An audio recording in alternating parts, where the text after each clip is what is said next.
Welcome back to Game Changers. This segment is taking place here in Sao Paulo, Brazil. I'm attending a conference with the Anjos dos Brasil. It's been a very informative conference, and we've had the opportunity here to meet a couple of the people on the board of the Anjos dos Brasil. One person we're going to speak to right now is Rodrigo Menezes of Derraik Menezes. Rodrigo, thank you for coming by and speaking with us. You've got a great group here. I'm very impressed with what I've seen taking place in Brazil here as far as the rise of entrepreneurship. It's quite different, though. It's a new movement that's taking place. Could you give us an overview? Yeah, what is happening is that we had a culture that was very focused on to have the young guys like going to leaving universities and joining government, and then to work for the government because this was the best thing to do. And then we had a second age that was basically, it's no longer work for the government, but work for multinationals, Brazilian multinationals, foreign multinationals, and reach a C-level, whatever. And now we have like a new change, which is these guys that are leaving university, they want to become entrepreneurs.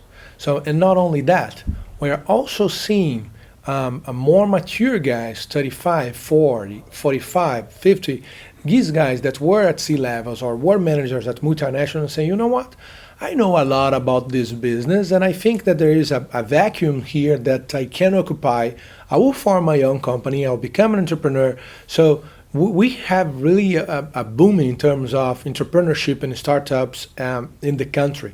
And you can see that, you brief that. So it's changing, and it's totally different from what I saw. I did the first venture capital deals in Brazil late 90s, before the bubble. And what we are seeing 15 years after, it's a new model, it's a new photo. That's great to hear that you have both groups demographically. You have the young people coming out of school willing to engage with their effort, their energy, their creativity, but you really have the more experienced C-level people in the 35, 45-year-old range with domain experience and corporate management under their belt saying, we're going to go out and do something different. That's remarkable. We hear all the press is talking about the young people who are coming out, but it's that second group that actually produces tremendous value and innovation also. How about the investor group supporting it? Are they finding enough support financially to get these businesses launching, or are they using their own funds? So we have both, but we now have money, and actually there is a thing that we always say when we are at conference. We say that there is money. So, and there is money to invest. It's just a matter to have a good project, and you're going to have VCs investing in good projects in Brazil, angel investors, VCs. You're going to see seed money, you're going to see public money. So you have some incentives, some granted money that is being given by public authorities, agencies like FINEP, for example. And you have programs that were created also by the government. There's one called Startup Brazil that's basically given 200,000 reais for a startup, Brazilian or foreign startup, to build a project, to build a startup, to build a product, and then of course go to the market. So we are seeing, and once again, to make a comparison with the first VC deals I did at late 90s, we have so much more money now available to these guys. Mm-hmm. What sometimes is hard is to match a good project and the money. So to have the smart money, doesn't matter if it's still early stage, angel or VC or seed, but is this project a real good project? And if you find much more when this project is handled and managed by a more mature entrepreneur. That's true. So, and is the statistics. Yeah. So we were at the pitch session with the conference yesterday, and I was impressed with the quality of the presentations. And people were very practiced, very good, very committed. Mostly the younger people, but there are a few people that were a little further along in their careers doing an excellent job.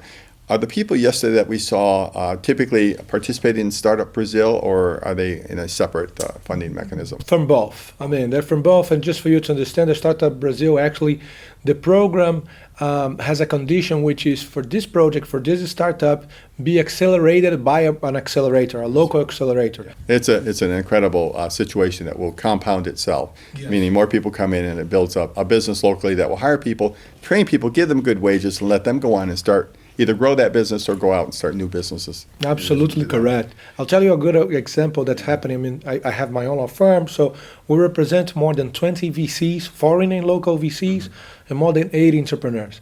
And every entrepreneur that goes there, even if the entrepreneur is not, you see that the project still needs a lot to improve. I mean, you spend 1 hour with him, like giving him tips and giving him, you know what, why don't you do this or to do that? Let me introduce you to a person that is more oriented to your business. So even if he doesn't, in the end, he decides not to become an entrepreneur because whatever reason, at least so we are trying to build something that will create value to everyone. Right. So you're actually coaching, doing some coaching. Oh, we do. As a legal firm. Yeah, as a legal firm, well, I have several hats here. So I'm board member of Anjos dos Brasil. So in this, we are fostering innovation, we are fostering building the ecosystem. So this is what we need to help. I coordinate. I'm the chairman of the Entrepreneurship, Innovation, and Venture Capital Committee of ABVCAP, that is the Brazilian Venture Capital Association, where we are now creating educational programs to entrepreneurs. So it's to make sure that they are following the right steps. If they succeed or not, this is an answer that we won't have until the end. And we also at the firm being part of this. So I'm mentor at a lot of accelerators at Endeavor. So as being part of this, I mean, we will. It's a goodwill. It's something that you give granted because you want to build the ecosystem, but also from the commercial standpoint. I mean, if you're building a better ecosystem, it's coming back to you. In the end, it will come back. I mean, and for the good reasons. Yeah. So this is great. You're the perfect person for me to ask this question to. Because you worked with so many venture capital firms and now you're working with the angel community, are the investments, the documentation, the structure of the investments, a common share, preferred share structure, are those more or less the same as we have in the U.S., or are they different? Yes.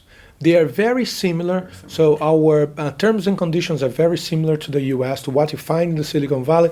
But of course that we tropicalize certain terms, but just like the UK will do in the UK and the French and Israel, because there are certain things that are more local. But you do find, I mean, the convertible debt, if it's a very early stage, or if it's a shareholders agreement, if it's a direct equity investment, a shareholders agreement, an investment agreement, the terms and conditions, you have the veto rights, you have non-dilution clauses, so you have arbitration, you have tag along to make sure that the investor, of course, has liquidity. It's pretty much similar, but with not only tropicalizing certain things and with certain nuances, which is here the investor has a little bit more power than what you find in the Valley, because in the Valley you see a lot of innovation, a lot of good companies, so sometimes it's tougher, I mean, the discussion between entrepreneurs and investors. Here it's more, they look for the investors, they put the rules on the table and say, you know, I need to protect my money and these are the rules. But once again, they're pretty much standard, and you'd be familiarized if you read a Brazilian term sheet or a Brazilian shareholders agreement, you're gonna note that the general terms and conditions and rules are very similar to what you're adopting in the U.S. And most of the VCs are from the U.S. Are they from Europe also? I just wondered the composition in general. No, we have more. We have a lot of foreign VCs doing deals in Brazil.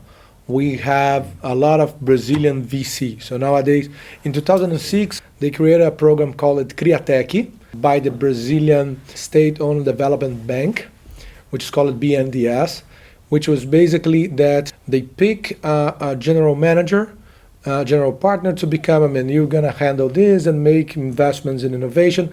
And this has created like a whole wave of new Brazilian VCs. So supported by the government, by the BNDES, and by FINEP, that is connected to the Ministry of Science and Technology. And you also, so you have local VCs doing deals, and you have foreign VCs doing deals, and you have corporate VCs. So we have Microsoft Ventures, Qualcomm Ventures, Intel Capital. So we have corporate VCs doing deals here as well. So not only Brazilian VCs, foreign Silicon Valley and non-Silicon Valley VCs, and corporate ventures. We've had a session at some of our angel capital conferences called The Rise of the Corporate Investor. And I happen to just be a believer that this is going to be a very positive change. The corporations are now getting in and looking for early innovation. So I can see why the corporations are coming here, because it's a big market. You have 200 million people in the country, but you also have all of South America as a reachable market. Yeah, I do agree. And actually, to give you an example about the software industry, we have TOTUS. TOTUS is probably now the largest Brazilian enterprise software company. Is 1 billion plus, and they have TOTUS Ventures. So they are investing.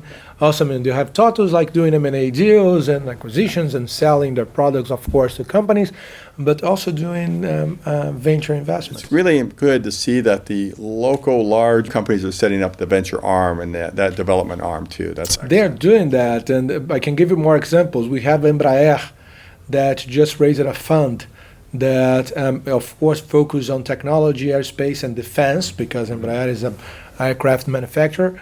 And you also have Natura, which is a cosmetic company, the Brazilian largest cosmetic company, I think 9 billion total revenues, that they are also like investing in startups, in projects focused on startups. You have Telefonica with Waira. So you have a bunch of players, a bunch of corporate players that are now seeing this as an opportunity. But are you the major legal firm, law firm here handling all this business? Are you the power broker for the Brazilian venture capital angel?